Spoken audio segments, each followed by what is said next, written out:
Welcome to Kind of Joy Podcast. Today we have a special guest. We have Heather Parody. I'm so excited. She has a master's in mental health counseling and a background as a therapist. What she understands deeply and why I'm so excited is she understands the mindset of helpers, anyone in the helping field, and their passion for work. That's, teachers, therapists, counselors. Many of these educators and therapists, ministers, pastors are overworked and they're looking to scale their efforts profitably. What she does is she offers solutions that minimize tech related stress and optimize online business operations, allowing them to focus on what they do best, helping people. So I'm really excited to talk to her more about that and a little bit about her, of course, her faith journey. Some of the three pillars, I think there's three pillars that she focuses on are clarity, boldness, and decision. So clarity and bold and decision, and also creating and launching a program through community building. She offers solutions that minimize tech-related stress. We know what that's like, and optimize online business operations, allowing these people to focus on what they do best, helping people. So if you're one of those in the helping profession, you want to listen to this. Three pillars that she focuses on are clarity and bold decisions, creating and launching, and community building. So these involve gaining clear and specific insights into your offering and making decisive expert claims, constructing and launching online products using the Kajabi with robust strategy to maximize time and sales, and developing a sustainable plan to expose your new work to new audiences and build a strong community, ensuring the effectiveness of all efforts. So if you don't know about sales and marketing, like I don't know that much, then you're about to find out more. So tune in, tune out, and tune on. Here she is. Welcome, welcome. Now I am. I've done that enough that I wanted to make sure because I was like, I don't Thank see the you. red thing. Yeah, you're good. You're And then I good. wanted to record here too, just to make sure. Okay. See, I told you if I blush, No, you're good. You're good. And I want to make sure my microphone's coming in. Does it your sound good to you? your mic is very clear. How's Good. mine sound? I have a new Perfect. mic. Okay. Perfect. Good. Okay. All right. So we'll start again there. Okay. Welcome, Sorry. welcome. Welcome to Kindness Joy Podcast. We're happy to have you on the show. And like I shared with you before, it's just an honor and a privilege to have you here. I wasn't sure if you said yes, and you did, so I'm just really happy about that. And one of the first questions I have is, what's your day look like? You're a busy gal. What's it look Ye- like to wake up in the morning and be Heather? Yeah, well, thank you for having me. It's a joy to be with you. So thank you so much. I love your energy. It's beautiful. My days are usually I used to start them really early, and I don't know, it's like ever since the pandemic, I've been just sleeping so much more, and I'm trying to give myself grace to just like it's okay to sleep a little bit longer. And y I still get up fairly early. I On good days, I'm up a little bit before 5. On other days, it's about 6. So used to, it was a lot earlier than that. So that feels weird me saying it, but it starts early. I always, always, always start with personal development. So I get my coffee and I read, I journal. I've been practicing meditation more over the past couple of years, just trying to get grounded and still and quiet. Um, and usually there's a workout in there, get my girls ready for school. And then used to, I would jump into work immediately. And I went and had a little retreat thing with Rob Bell. I don't know if you're familiar with him, a few weeks ago. And it was so incredible. And we talked a lot about making space for creativity. And I felt really compelled to move my day around to spend the first part of my day more on my creative work and then follow it up with the business, which is Oh, you terrible froze. business advice. But I've noticed that I've noticed I put my creative work on the back burner quite a bit. If I kind of like, well, when I get to it, which you know how that goes. So I've imperfectly been practicing over the past few weeks writing and doing something creative first before I start my business. Mm. Um, get my kids from school, work some more, eat, work usually a little bit more, spend some time with them, watch an episode of The Walking Dead, and go to bed. Nice.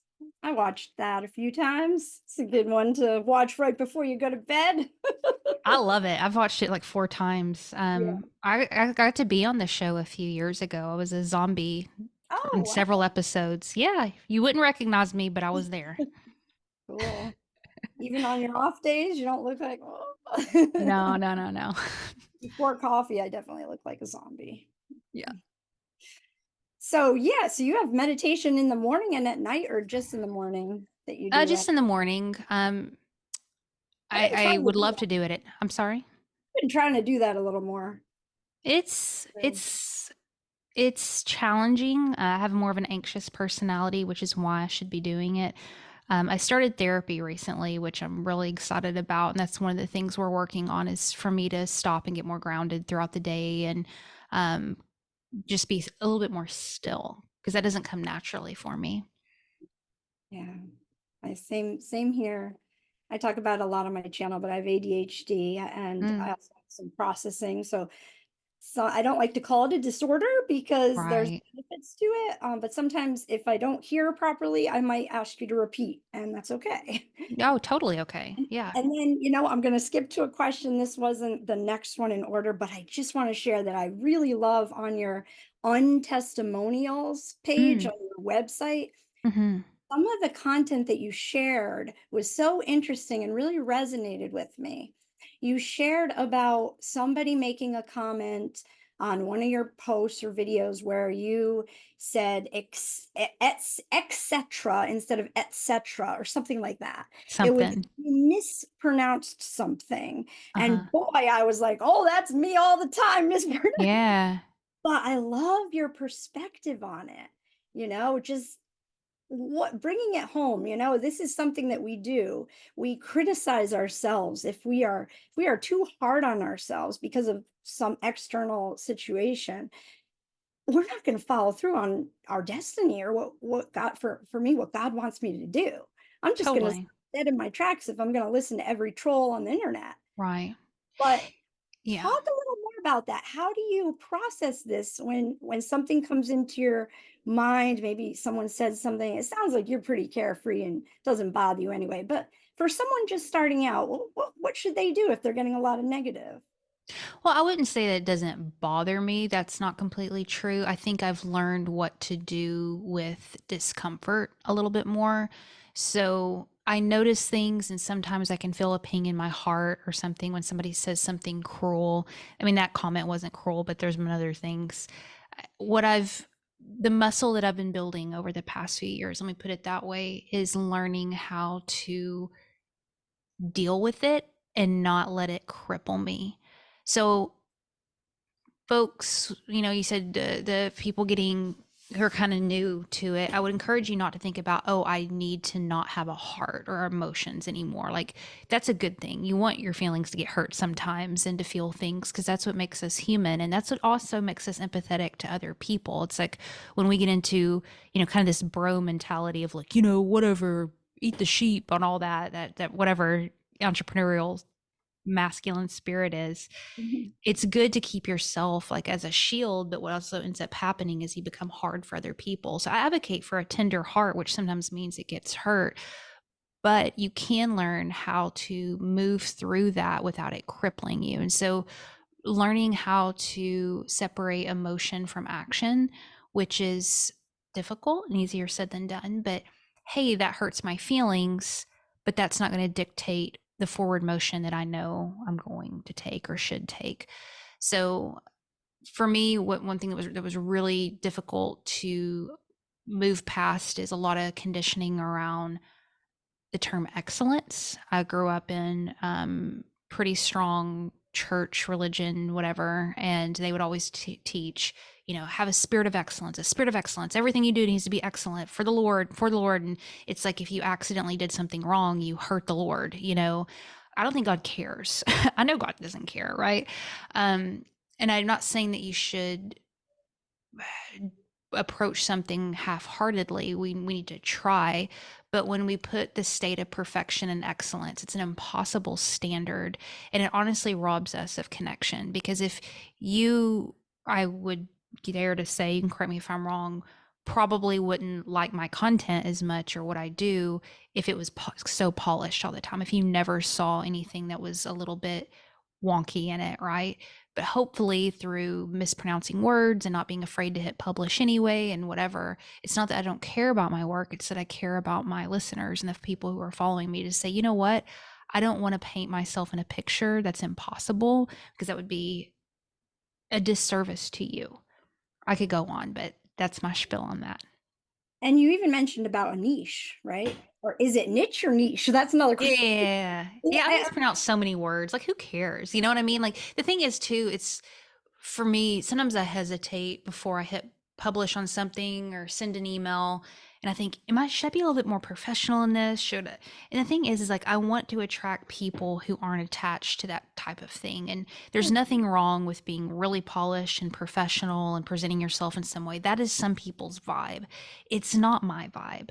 And so you got to put out what you want to attract. And so I put out imperfect, kind of more, uh, I don't know the words that you want to use, quirky content and stuff. And guess what I attract? I attract very unpolished, unconventional, quirky people. And those are the people I like working with and hanging out with. So, yeah. Yeah, no, your stuff looks pretty polished to me. So Oh, you're that's kind. pretty, but yeah, so with the niche, I've noticed that you said on your website that somebody made a comment about what they didn't like and why they unsubscribed. Hmm. And it helped you to recognize that you were able to like fine point your niche or niche. Yeah. Yeah. So, That was interesting. I've had a tendency to like disregard people, like, no, they're wrong about me. And then recently I've been thinking about it and I'm like, some of the quote hate is actually right. And it's just in the way that you look at it. So someone might say, she mispronounces words and moves her hands too much.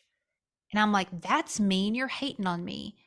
But instead of been thinking recently, I'm like, yeah, you're 100% right. And to you, that's a negative thing. But to some people, that's a positive thing.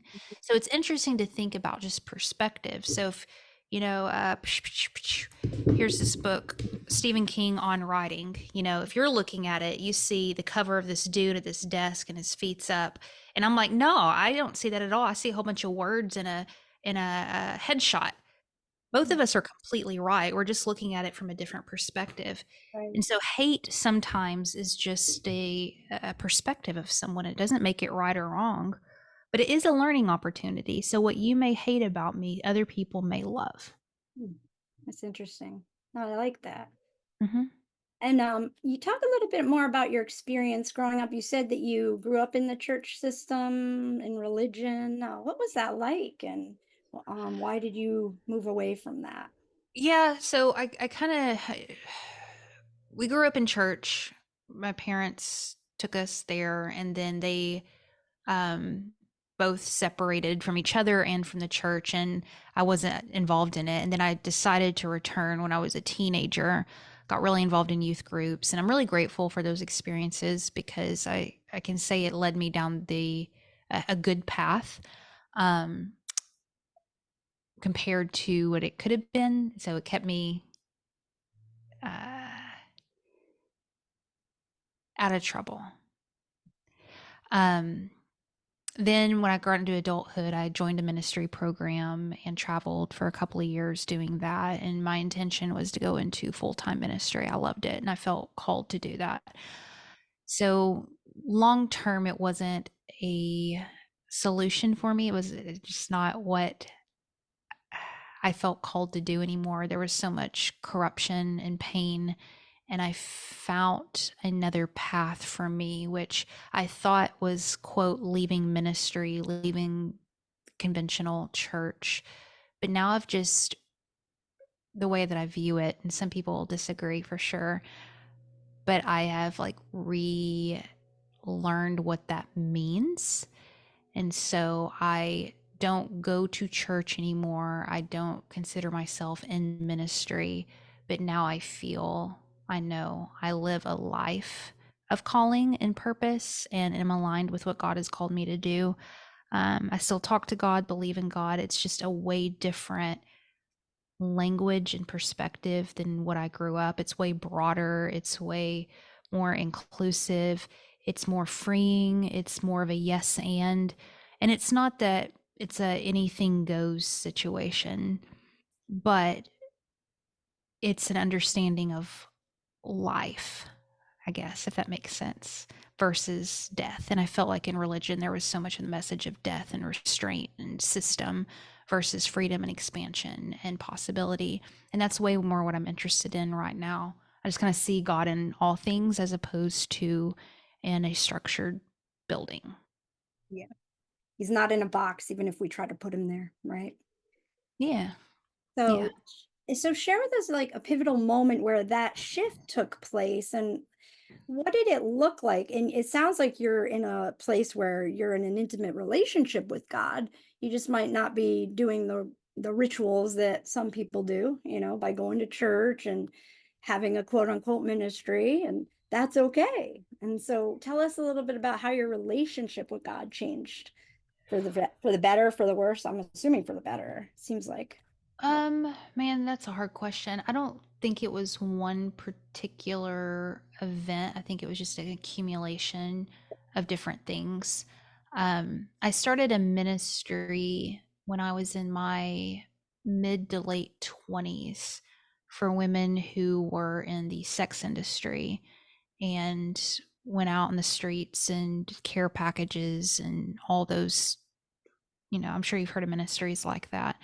I did that for a few years, and I think that kind of broke me in the religion aspect because I felt as though I was getting taught that we should love everyone and meet the needs of people and open arms, open hands type situation. But when you run a ministry like that, you really see um, what's really going on because there was a lot of people who embraced it and loved it, but the amount of folks, church people who um, were repelled by that, I think broke me in a way. So I got kind of angry, and there's a lot there, and hurt, and there was some other stuff that happened too, but I was just kind of like, F this, like if y'all are going to be like, love everybody, go out in the streets. And then when somebody does it, you're like, but don't go there and don't talk to those people. It didn't make sense to me. So after a few years of just kind of being mad and angry, I figured that didn't work either because I still had a love for God and still felt a calling on my life. And so I had to really reshape what ministry and calling look like for me because I felt for so long that it was within the context of a church building and that's the only way to serve God. And I would say that I didn't believe that, but in my heart I really felt displaced without church.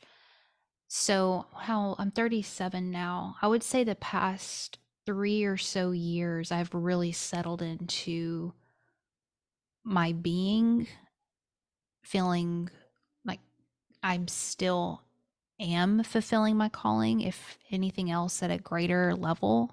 I believe now it's not as um just like you can't put it on a paper and submit it to a church. They wouldn't agree with it that it's ministry at all. But the people that I talk to on a daily basis and the people we're able to reach and the deep conversations we have, I lead with business and media and social and, that. But when it comes down to it, the deeper conversations are always about heart, spirit, soul. So, messy answer to your question, but I don't think it was one pivot one point. I mean, I could sit here and tell you a whole bunch of sob stories, but everybody has that in church.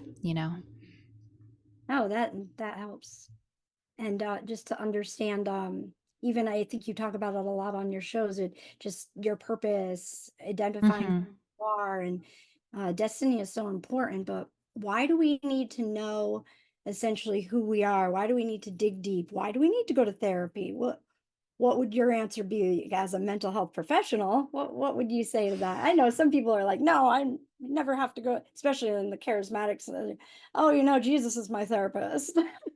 I've actually heard someone say that, and I'm like, "Ooh, I'll try not to roll my eyes, but Well, I mean, you asked earlier about like what kind of led you away from it, and I said it was a bunch of little things. That was one thing too. I mean, I could sit here and name 300 reasons.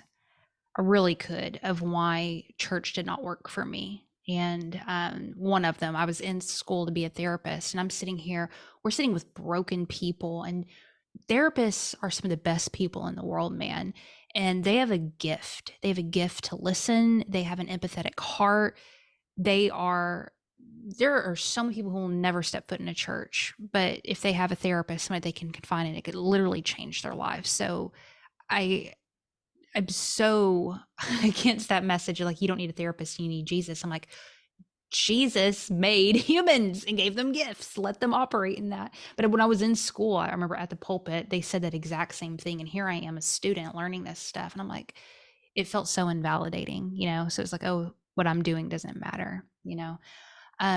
What was your question? Oh, why does somebody need to dig in deep and do identity. the work? Why do we need to know who we are? And instead of saying, like, for example, we're in churches, we're taught like we're sinners, we're always going to be sinners. And I personally do not believe that. I'm sorry. No, you're fine. No, you're That's good. why I'm alive. Okay. No, you're good. Yeah. So coming back to Great question. yeah, That's it's so why. important, and a lot of what I've been learning about in the last 5 years, basically since the pandemic, I've been diving in deep to theology. I just love it, Mm, the finished work of Jesus, and that's primarily what my ministry is about. But also listening to testimonials as well. But I really just love the fact that you can learn so much from the Hebrew and the Greek, the original mm, language, without having to understand in full context, but just like the way that Jesus spoke in parables and why it's so important to understand the context of the times, the mm, seasons. Um, Instead of having this like Western evangelical literal mindset, mm. you're a sinner, you're always going to be a sinner. That is like the opposite of what Paul always preached. And I see even in your videos, your podcast, I don't think you believe in that kind of mindset, No. more of like we're creators, we're supposed to be giving back and doing this Yeah. service. So I'd love to hear you talk more about that. And, how did you Man. get to that level? How did you get past that mentality of, oh, sinner? Because you said you grew up in the church, so you must have been The told. way the way I got past it was screwing up royally myself. Yeah. Okay. Yeah. It's easy,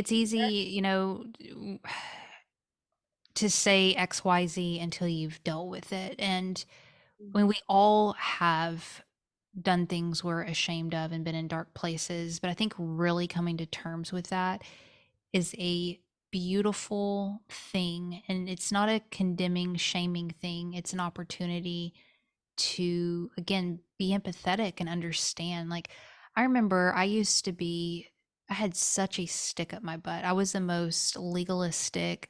Like, you wouldn't have recognized me. I was terrible. Like, I remember I would protest. I did protesting and held up picket signs. Um, Preached at people. I did a lot of things that just I don't agree with anymore at all. Even the way that we conducted the ministry with the women, I would do it so differently now. Like even that was it was a pretty radical thing for the place that I was at. But even now looking back at it, I'm like, that was kind of judgmental. Like there were some things there we really should have rethought.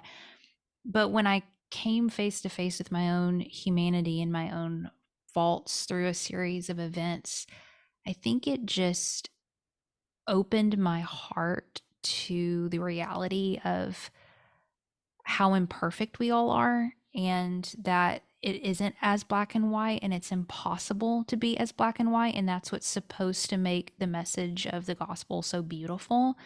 It's not that we've earned anything, right?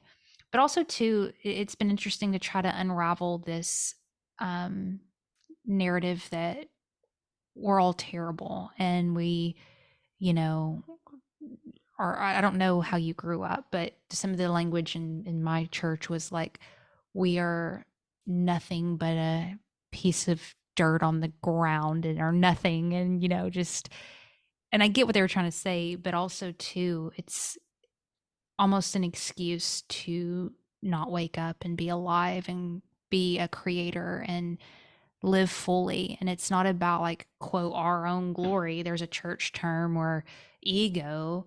There's a new agey term. I'm just throwing out all these terms. But it's more about, to your earlier question, why dig in deep and do the work? That's what life is. Like, if you think about the essence of life, like a heartbeat, soul, spirit, if we suck out that, what are we doing here? You know what I mean? And I don't think everybody's going to be like, me and you maybe really enjoy some of the deeper conversations. Like, I have friends who are like, want to play Catan and eat cookies and not think about it. So it's not everybody's personality, but I can't, I don't think there's anyone out there who doesn't want to know that their life has meaning, Sure. you know? And on that same note, what has been your biggest obstacle to that? A challenge. Think about a time in your life where you were just like, I can't do this, thrown in the towel, I'm done. But then you Doing like what part? Because there's a lot. yeah. I'm thinking more of like for the business. Hmm. Yeah, just starting the business, or was it in the middle? Or can you tell us a little bit about something that might have been a challenge, but then you overcame it? I mean, there's so many. Oh my goodness. It's just like a new challenge constantly of growth. And it's not like, folks think, oh, I'm going to follow my dream in this and I'm going to overcome my fear and the barriers and then it's great. It's like, no, if you think about walking into the ocean and every time you take another step, there's more resistance because of the depth that's coming, So the deeper you go into something, the more resistance that you're going to have with it. And so I have a different level of resistance now than I did 5 years ago, and I'm anticipating that that will continue, and that's not a bad thing. It's a growth. It's an opportunity for growth, but I mean, the earlier pieces were all around people's opinion of me. Like, should I be seen online? What are they going to think? Do I look stupid? What does my old friend think from 15 years ago who I never talked to anymore, who sees my posts on Facebook? It was all around just letting my face and voice be heard online. That was the thing. Then it kind of evolved into understanding pricing and business structure and just kind of feeling really inferior on that. Am I worth charging something? Um, a lot of the martyr stuff came in with that around religion because there was some confusion around, service and business. So I grew up, wanting to be in ministry and then a therapist. And so these are all like helping modalities.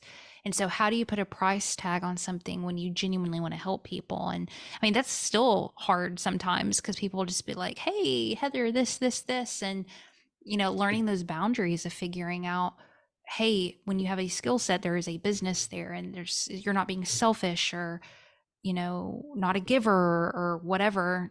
I deal with this a lot with helpers because I work with a lot of helpers right now.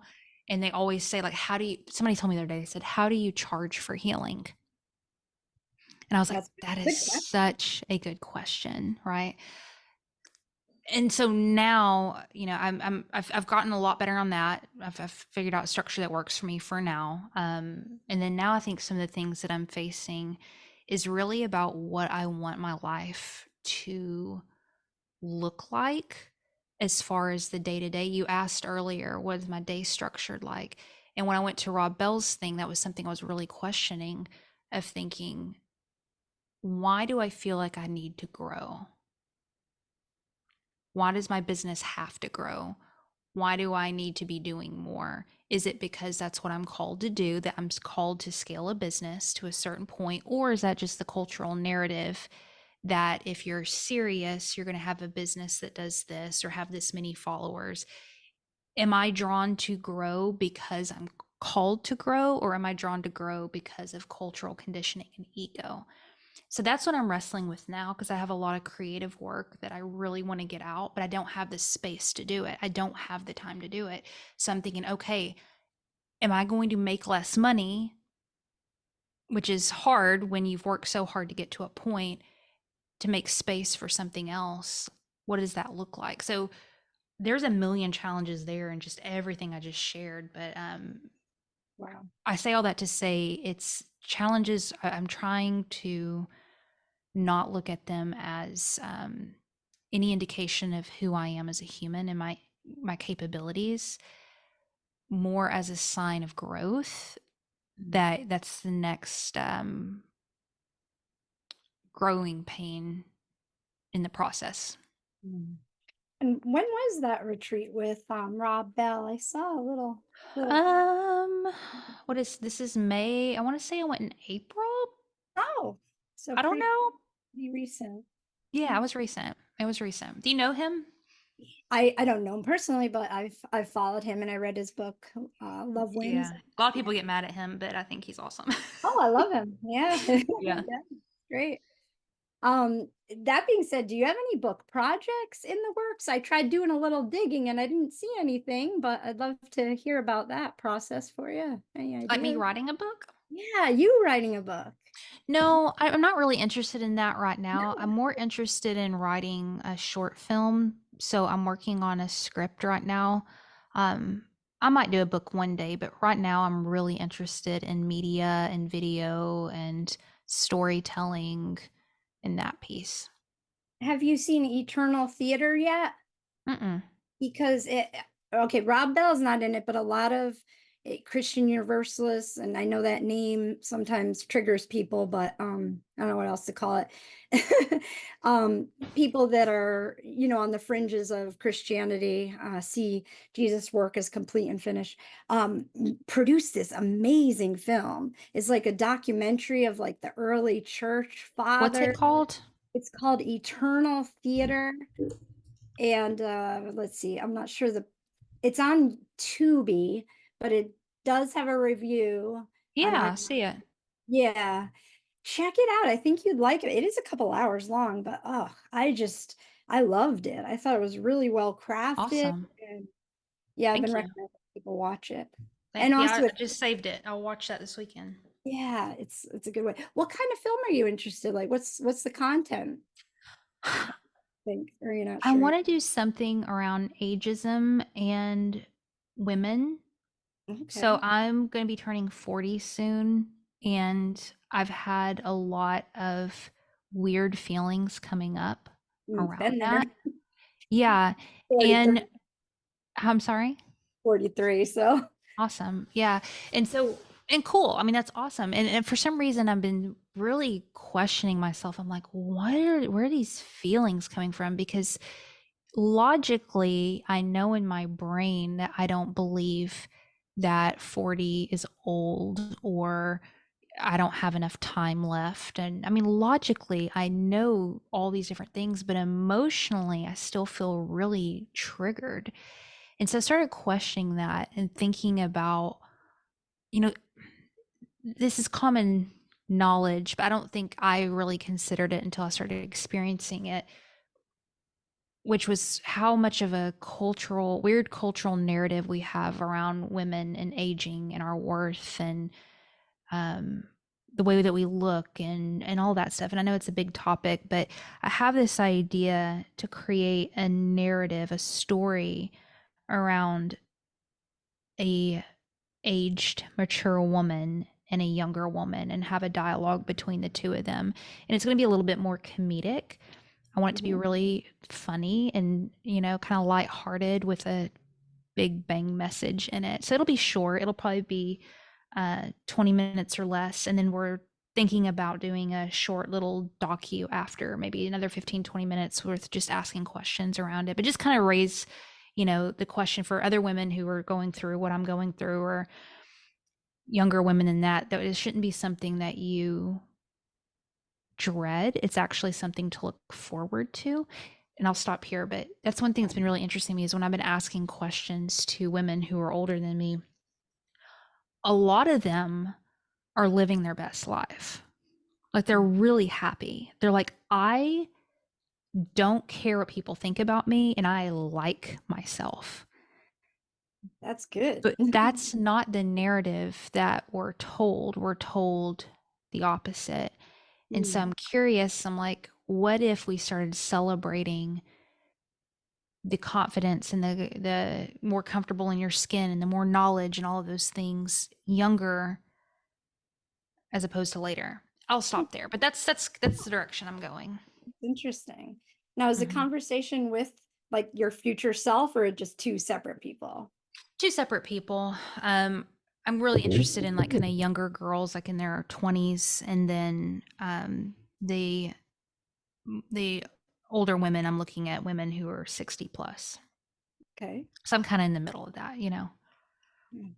So now if you did that, you would have to kind of stop where you are and take even like pay cuts, like, really devote yourself to that. And that's where you're not sure, Right. should I do that? Okay. Interesting. Yeah. Yeah. Whew, a lot. And I know we only have 5 minutes, so I'm being aware of the time here. So who inspires you? That was my next question. Do you have some inspiration you'd like to share? Some folks that inspire you or have inspired you over the years? Well, I'll have to say, I mean, obviously my daughters do. I think my oldest is such a good person, and I'm constantly checking myself because her heart is so genuine and big towards people. And like I've noticed like with her, just like these small little things that catch her attention that I didn't notice. And I think it's such a beautiful thing to be that innocent and sensitive to stuff. And sometimes it's hard raising a really sensitive child because you try to figure out how to navigate that. But also too, it's like, man, that's a superpower. We reread that book. I don't remember what it's called. The Highly Sensitive Child. Okay. And yeah, and about just how society wants to like shut down sensitivity as opposed to seeing it as a gift. So for her, for sure, and of course my youngest is batty too. I love her. I I'll shout out Rob Bell for sure. I think when I was going through a lot of my deconstruction stuff, his work has really helped me not lose heart with spirituality in general. He was able to reframe it in a way that I think a lot of brokenhearted people can hear it. Mm, I also really love the idea, and this sounds weird, but that creative work can be a spiritual expression for people in a church in regard, I guess. So the more I've been learning about creative process and the things that people go through to make things, it feels like a spiritual practice to me, mm. as odd as that sounds. So, and Yeah. I really believe it. I think God Mm, is creation, and so when we do create stuff, there's an element. You know, people call it the muse, and I mhm, think Christian people would call it like Holy Spirit. Um, but like when you can really tune into something else and like what should I make here, and then you hear whispers and you hear ideas. I think it's a beautiful spiritual experience. So anyone who teaches that, Elizabeth Gilbert, even what's that guy's name? He just wrote The Creative Act. Eat, Rick pray, Rubin. Rick Rubin. Eat, pray, So, love, right? Is Elizabeth. That's yeah, I mean, I didn't dig that too much, but the she wrote Bible. a book called Big Magic that Oh, is about creative process. It's really, really good. So I think those folks, and then also I'll leave it here. All the independent artists, I've just been really impressed with. You know, folks who can not only do their artwork, but also to put on the business hat and promote it too. That takes such courage, and it's not easy. And I'm so impressed with all the independent artists that I see who are, you know, like you. I mean, this show is a labor of love, right? And something that takes a lot of time and effort. And being a content creator is not a joke. And you've done how many episodes? uh, 12 for GAN. Mhm. Well, before then, you've done a lot more Before than that. then, yes, I have a lot of videos, but yeah. But I mean, that's a big deal. It's a big deal. It's a big deal to have an idea, to follow through with it, and constantly put yourself out there. Mm, It's so admirable. So people like you, that's who I admire. Thank you. Yeah. Well, thank you so much, and I really respect your time here. So, Totally. I wanted to just close with sharing a little piece of my heart here. Sure. One of the really transformative verses for me in the Bible is in Colossians, and I really love. Have you ever heard of Francois de Toy, who wrote the Mira Bible translation? My mother-in-law's into that, so I told you. Sure, yeah, so it's a Yeah. paraphrase of the Greek, and that's what got me into studying the Greek. And what I love about Colossians is just like the power of God, the immanence of God, the persuasion of God, how we're intertwined with Him all the time, whether we know it or not, whether we even believe in Him or not, He's still there, which was like the opposite of what I was taught in the Baptist church. You had to Yeah. let Jesus into your heart.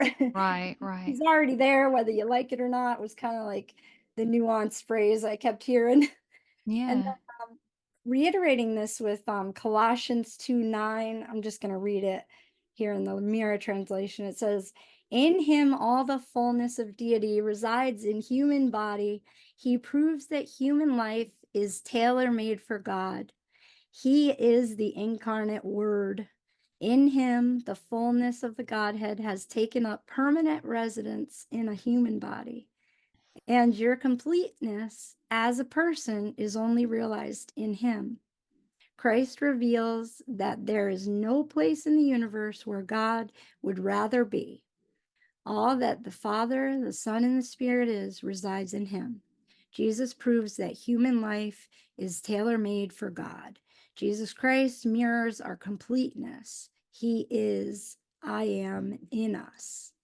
And I just love that. And whenever I'm feeling like a little uncertain about myself, or some of my own quirks pop up to the surface and are being pointed at me, Mhm. whether it's by trolls or even people in the local community. I've had people in our local church I'm sorry. unfollow me because of some of the content that I share, and saying that I'm not a Christian anymore and stuff like that. I'm sorry that happens. But I love how he, after this, there's a little description, and it says, any teaching that leaves you with a sense of lack and imperfection rather than completeness is a distraction from the truth. And I truly believe Ooh, that's what that's good. you're doing. You're providing life, you're giving life to people and encouraging them. You're a motivator and a coach, and we need that so bad. So Yeah. yeah, I'm just really Well, great. I know you don't need this, and people listening may not necessarily need this, but I needed it at one point. And I just want to say I am sorry for anyone who feels less than or mistreated or rejected. It's so painful. And that is one of my greatest wounds that I've really been aware of, working on to heal constantly, is this rejection and not feeling like you belong. And I know you know this. It is such a what's the word? An illusion. It's an illusion that you don't, right? And it doesn't make it easier because it's so unfair that people can treat people so harshly sometimes, especially good-hearted people.